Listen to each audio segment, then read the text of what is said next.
മകൻ മുഖ്യമന്ത്രിയായി സത്യപ്രതിജ്ഞ ചെയ്യുന്ന കാലം. അമ്മ മകനോട് ഒന്ന് മാത്രമേ ആവശ്യപ്പെട്ടുള്ളൂ: അഴിമതി നടത്തരുത്, ഇത് സത്യം ചെയ്യണം. മോദി അമ്മയുടെ ആ ആഗ്രഹം സഫലമാക്കി കൊടുത്തു. 13 വർഷം മുഖ്യമന്ത്രിയായി ഇരിക്കുകയും ചെയ്തു. 1950 സെപ്റ്റംബർ 17 ജനനം. ദാമോദർദാസ് മോദിക്കും ഹീര മോദിക്കും പിറന്ന മൂന്നാമത്തെ കുഞ്ഞാണ് നരേന്ദ്രമോദി.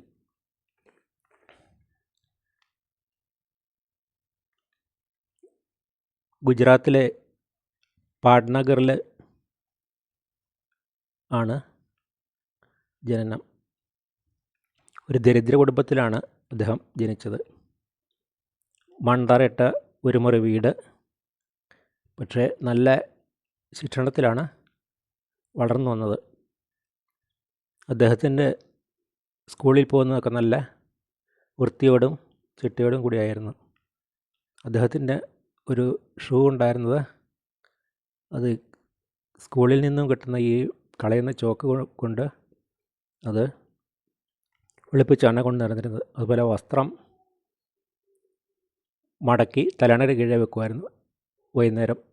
എന്നിട്ടത് രാവിലെ തേച്ച് നല്ല വൃത്തിയാക്കി ആണ് പോയിരുന്നത്. അച്ഛനെ ചായക്കടയിൽ പോയി സഹായിക്കാറുണ്ട്.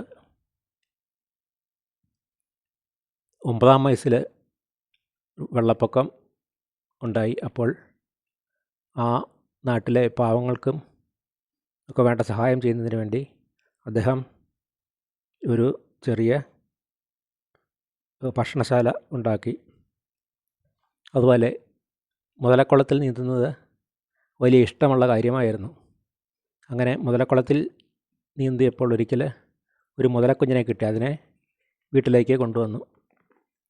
അപ്പോൾ ആ അമ്മ പറഞ്ഞു കൊടുത്തു, ആ അച്ഛനമ്മമാരുടെ കൂടെ ജീവിക്കുന്നതാണ് ഏതൊരു കുട്ടിക്കും, ഏതൊരു ജീവിയുടെയും കുട്ടിക്കും ഇഷ്ടം. അതിനെ നമ്മൾ വളർത്തിയാൽ അത് ശരിയായി ജീവിക്കുകയില്ല, അതുകൊണ്ട് അതിനെ തിരിച്ചു കൊണ്ട് വിടണമെന്ന് പറഞ്ഞു.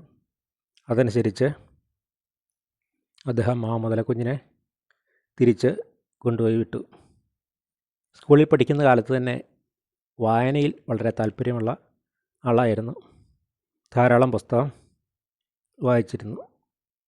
മണിക്കൂറുകളോളം വായിക്കുന്ന ശീലമുണ്ടായിരുന്നു.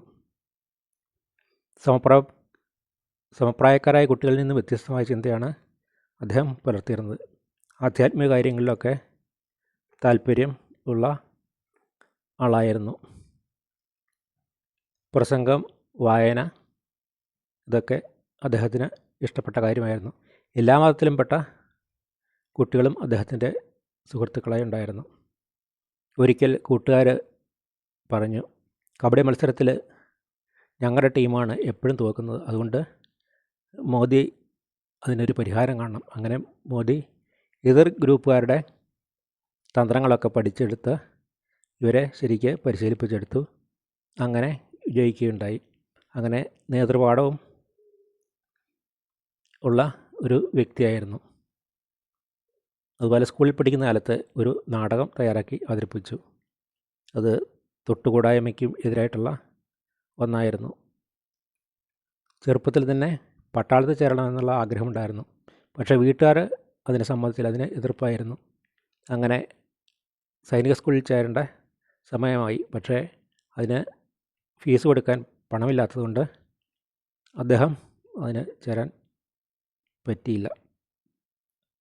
അതുപോലെ ഈ പാക് യുദ്ധം നടക്കുന്ന കാലം, അത് പട്ടാളക്കാർക്ക് വേണ്ടി പ്രത്യേകം ഭക്ഷണശാല തയ്യാറാക്കുകയും അവർക്ക് വേണ്ടി ഭക്ഷണം കൊടുക്കുകയോ എല്ലാം ചെയ്തിരുന്നു.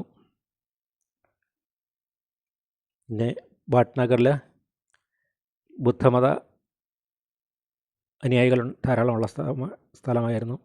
അവിടെ നിന്നും അദ്ദേഹം ബുദ്ധമത കാര്യങ്ങളൊക്കെ പഠിക്കുകയുണ്ടായി. പിന്നെ സന്യാസ ജീവിതം നയിക്കാനുള്ള പ്രചോദനമായത് വിവേകാനന്ദൻ്റെ കൃതികളാണ്. അങ്ങനെ ജഗദ്ഗുരു ഭാരതമാകാൻ അദ്ദേഹം ആഗ്രഹിച്ചു.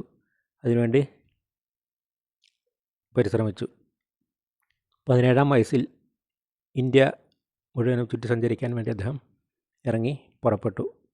ഇങ്ങനെ ഹിമാലയം മുതൽ യാത്ര തുടർന്നു. ബംഗാളിലെത്തി. ശ്രീരാമകൃഷ്ണ ആശ്രമത്തിലേക്ക് എത്തി. അങ്ങനെ അവിടെ കാര്യങ്ങളെല്ലാം മനസ്സിലാക്കി. പിന്നെ വീണ്ടും തിരിച്ചെത്തി.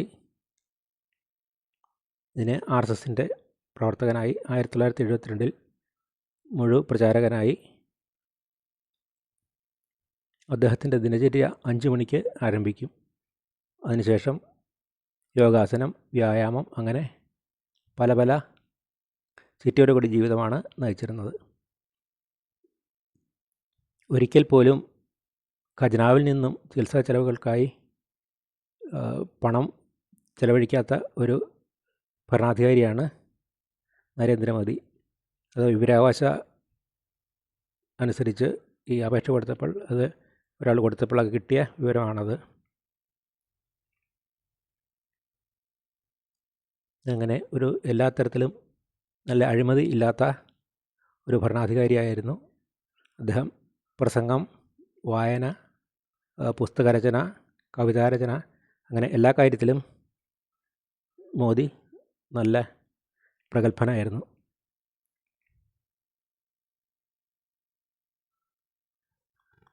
അങ്ങനെ ലോക നേതാക്കന്മാർ പോലും അംഗീകരിക്കുന്നതും നമ്മുടെ ഭാരതത്തിൻ്റെ